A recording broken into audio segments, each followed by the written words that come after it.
Hello students, today we are going to start a new chapter, that is primary and modal auxiliaries or primary and modal auxiliary verbs. ठीक है, auxiliary को हम helping से भी बताते हैं, तो ऑक्सिलरी वर्ब मतलब हेल्पिंग वर्ब। तो प्राइमरी हेल्पिंग वर्ब कौन सी होती है और मॉडल हेल्पिंग वर्ब कौन सी होती है, ये दोनों ही टाइप ऑफ वर्ब्स में आती है। तो इनको आज हम पढ़ने वाले हैं। It is the 10th chapter from your grammar. Okay, आपकी जो इंग्लिश 2 है यानी कि जो ग्रामर है उसका 10th चैप्टर है ये, तो उसको मैं आज आपको बताने जा रहा हूँ। सबसे पहले हम आ जाते हैं कि वर्ब जो होती है उसको हम दो तरीके से डिवाइड करते हैं। तो सबसे पहले हम देख रहे हैं आज प्राइमरी ऑक्सिलरी वर्ब्स। ठीक है, तो प्राइमरी की सबसे पहले हम बात करते हैं। तो प्राइमरी ऑक्सिलरी वर्ब में कौन कौन से वर्ड्स आते हैं, देखो सबसे पहले आती है बी की फॉर्म।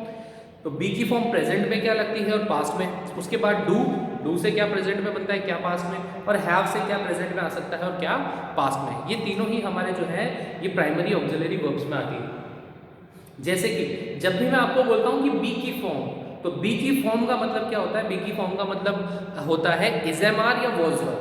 ठीक है, ये सब बी की फॉर्म्स हैं। जैसे कि प्रेजेंट में हम यूज करते हैं इज एम और आर, ओके, और पास्ट में हम यूज करते हैं वॉज या वर। ये सब बी की फॉर्म की तरह यूज की जाती है। यानी कि प्रेजेंट में अगर कॉन्टिन्यूअस में या इसमें मुझे यूज करना होता है प्रेजेंट टेंस के अंदर, तो मैं वर्ब की कौन सी फॉर्म लगाऊंगा, इज एम आर लगाता हूं। जैसे मैं सिंगुलर के साथ इज, आई के साथ एम और आर किसके साथ, प्लूरल के साथ। सिमिलरली पास्ट में मैं लगाता हूं वॉज या वर, तो सिंगुलर के साथ वॉज या प्लूरल के साथ वर लगाता हूं। ठीक है, ये हो गई बी की फॉर्म। इसके बाद डू से, तो डू से मैं बनाता हूं डू डस या फिर डिड। तो प्रेजेंट के केस में लगाता हूं डू या डस अकॉर्डिंग टू द सब्जेक्ट के सिंगुलर है या प्लूरल है। सिंगुलर है तो डस, प्लूरल है तो डू, और पास्ट के अंदर में कुछ भी हो जाए, सिंगुलर प्लूरल कुछ भी हो, मैं डिड लगाऊंगा। ठीक है, इसके बाद हैव से हम बनाते हैं हैज हैव या हैड। तो प्रेजेंट के केस में हम हैज या हैव लगाते हैं। अगर सिंगुलर सब्जेक्ट है तो हैज, प्लूरल सब्जेक्ट है तो हैव, और पास्ट के केस में हम लगाते हैं हैड। तो ये सारी जो वर्ब्स होती है is am are was were do does did has have had, ये सब किस में आती है, प्राइमरी ऑक्सिलरी वर्ब्स के अंदर आती है। इतनी बात आपको समझ में आई, जो सेंटेंस को फॉर्म करने में हमें मदद करती है, ऐसे हम ऑक्सिलरी वर्ब्स को हम बोलते हैं हेल्पिंग वर्ब या प्राइमरी हेल्पिंग वर्ब या ऑक्सिलरी वर्ब। ठीक है, ये हो गई बात। तो इसमें तीन तरह की आती है, बी की फॉर्म, हैव की और डू की। ठीक है, इसके बाद आ जाते हैं इसी से चैप्टर का जो नेक्स्ट वर्ड आ रहा है इस चैप्टर के नाम में, वो है मॉडल ऑक्सिलरीज यानी कि मॉडल वर्ब। अब मॉडल वर्ब कैसे अलग होती है, क्योंकि मॉडल अलग ही वर्ड्स हैं। जैसे कि कैन है, कुड है, मे है, माइट है, शैल है, शुड है, विल है, वुड है, ओट टू है, डेयर है, ये सब क्या कहलाते हैं, मॉडल ऑक्सिलरी वर्ब्स। तो इनका काम कुछ अलग है। जो अभी तक हमने पढ़ी थी प्राइमरी ऑक्सिलरी वर्ब्स, ये सब क्या काम करती है, ये सेंटेंस को फॉर्म करने में हेल्प करती है, इसलिए हेल्पिंग वर्ब है, प्राइमरी हेल्पिंग वर्ब है। टेंस के अकॉर्डिंग, पर्सन के अकॉर्डिंग चेंज होती जाती है बस। लेकिन मॉडल ऑक्सिलरी वर्ब जो है वो सेंटेंस में क्या नेसेसिटी है, क्या कंपल्शन है, क्या कोई रिक्वायरमेंट है, कंडीशन क्या है, उसके ऊपर बेस होकर लगाई जाती है। जैसे एक सेंटेंस बोलता हूं, मॉडल वर्ब चेंज करता जाऊंगा, सेंटेंस के मीनिंग पे फर्क पड़ता जाए। मैंने बोला I will do this work, मैं इस काम को कर दूंगा, मतलब ये एक अलग चीज हो गई है ना, मतलब मैं आगे जाके कर दूंगा। I can do this work, I can do this work का मतलब मैं इस काम को कर सकता हूं। तो यहां पर ये क्या होगा, मेरी एबिलिटी को बता रहा है। I must do this work, मुझे ये काम करना ही चाहिए, करना ही होगा। तो ये क्या है, एक ऑब्लिगेशन है, ये मेरा कर्तव्य, मेरी ड्यूटी है कि मुझे ये काम करना है। तो देखो मस्ट लगाया तो एक अलग सेंस बना, कैन लगाया तो एक अलग सेंस बना, विल लगाया तो एक अलग सेंस बना। तो हर मॉडल के अकॉर्डिंग हम उसके यूजेस, यानी कि हर मॉडल जो है एक अलग कंडीशन को डिफाइन करता है। इसलिए मॉडल ऑक्सिलरी वर्ब्स क्या कहलाते हैं, प्राइमरी अलग हो गया।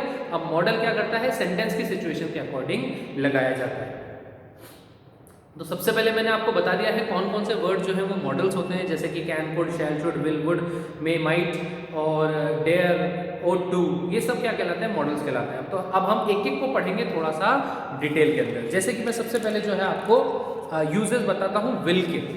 अब देखो विल और शैल दोनों एक तरह के हैं, हम फ्यूचर टेंस के अंदर यूज करते हैं। लेकिन एक जो विल और शैल में सबसे पहले तो जो डिफरेंस है वो ये है कि विल लगाया जाता है सेकंड और थर्ड पर्सन प्रोनाउन के साथ और शैल लगाया जाता है फर्स्ट पर्सन प्रोनाउन के साथ। एक आपने सुना होगा, एक इंग्लिश सॉन्ग है वी शैल ओवरकम, तो वी शैल, वी के साथ शैल, आई के साथ शैल, क्योंकि क्या है फर्स्ट पर्सन। सेकंड और थर्ड हुआ ही हुआ, दे हुआ, कुछ भी और हुआ तो विल हो गया। ये एक डिफरेंस है।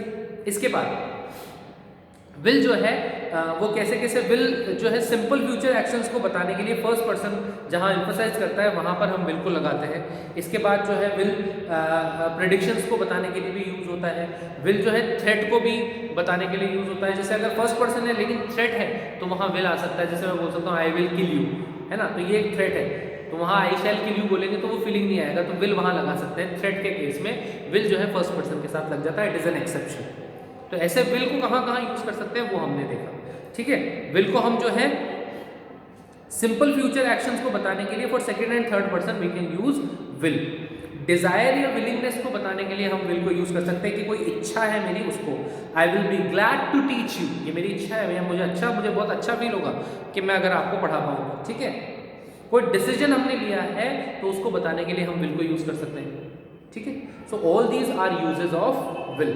प्रेडिक्शन को बताने के लिए you will soon be very successful in your life, तो ये क्या हो गया, एक प्रेडिक्शन को बता रहा है। तो प्रेडिक्शन यानी कि आगे होने वाली भविष्यवाणी। तो ये सारी चीज़ें जो है विल के यूजेस हैं। इसी तरीके से अब हम शैल के यूजेस पे आ जाते हैं। तो शैल के भी यूजेस जो हैं वो इससे बहुत कुछ मिलते जुलते हैं, लेकिन फ़र्क ये है विल सेकंड थर्ड पर्सन के साथ लगता है नॉर्मल केसेस में, not the threat and all these. Shall लगता है फर्स्ट पर्सन के साथ, ठीक है। अब फर्स्ट पर्सन में विदाउट एम्फेसिस, कोई जोर नहीं देना हो, अगर हमें सिंपल फ्यूचर एक्शन को बताना है तो हम शैल लगा सकते हैं। पोलाइट क्वेश्चन हमें किसी से पूछना है, शैल आई टेक योर पेन, तो वो क्या हो गया, पोलाइट वे में किसी से कुछ पूछना, आस्किंग द परमिशन में हम शैल लगा सकते हैं। क्लियर। इसके बाद हम किसी एडवाइस के लिए shall we discuss the topic now, तो ये एक एडवाइस हो गई है, उससे पूछना हो गया, तो आस्किंग द परमिशन में हम जो है शैल को लगा सकते हैं और परमिशन के केस में हम शैल को लगा सकते हैं। ऑब्लिगेशन के केस में भी the student shall abide by the rules, तो स्टूडेंट को रूल्स मानने चाहिए, ये क्या हो गया, एक ऑब्लिगेशन हो गई। ऑब्लिगेशन का मतलब होता है कर्तव्य। तो in all such kind of things we can use the modal shall, okay. Now would कहाँ लगा सकते हैं हम, so would can be use to express past tense of will. First of all would कहाँ लगता है, for the expression of past tense of will, past habit या characteristic को बताने के लिए। जैसे कि मैंने बोला Rahul would go to singing, would go on singing for hours, है ना, when he was a child. तो पास्ट हैबिट या कैरेक्टरिस्टिक्स को बताने के लिए हम वुड लगाते हैं। पोलाइट रिक्वेस्ट के लिए भी हम वुड लगा सकते हैं, would you please give me your notebook, तो ये भी वुड हो गया, okay. With this we have seen what are primary auxiliary verbs, and then in the modal verbs we have seen what are modals, and then will, would and shall. In the next class or in the next video we will go through the remaining modals and then we will start a new topic. Till then read the book up to this point and then you will be able to understand it. Thank you.